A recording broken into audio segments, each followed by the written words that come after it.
अस्सलाम वालेकुम। आप देख रहे हैं K22 न्यूज़ और मैं हूं हिना। एक अहम खबर से आपको आगाह करें।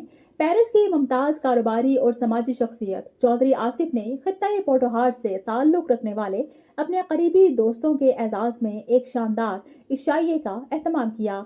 शाहनवाज रेस्टोरेंट में मुनक़दा इस तकरीब में मकामी कम्युनिटी के अफराद के साथ साथ सहाफ़ियों ने भी बड़ी तादाद में शिरकत की। तकरीब से खिताब करते हुए चौधरी आसिफ ने तमाम मेहमानों की आमद पर दिली तशक्कुर का इजहार किया। उनका कहना था कि पोटोहार के दोस्तों को एक ही प्लेटफॉर्म पर इकट्ठा करने का बुनियादी मकसद एक मुनज़्ज़म पोटोहारी तंजीम के क़याम की जानिब अहम अमली पेशरफ्त है।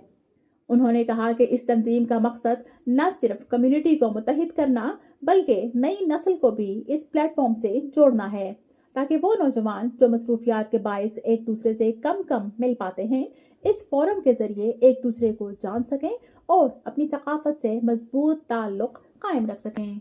चौधरी आसिफ का कहना था कि आज की ये नशिस्त पोटोहारी तंजीम साजी को जल्द अज जल्द हतमी शक्ल देने के लिए एक अहम कदम है, ताकि कम्युनिटी ज़्यादा मुनज़्ज़म अंदाज में आगे बढ़ सके। तकरीब के इख्तिताम पर शुरका ने इस खुशगवार महफिल के इनकाद पर चौधरी आसिफ का खुसूसी शुक्रिया अदा किया और कहा कि ऐसे इज्तिमाआत न सिर्फ कम्युनिटी को करीब लाते हैं बल्कि बाहमी रवाबित और इत्तेहाद को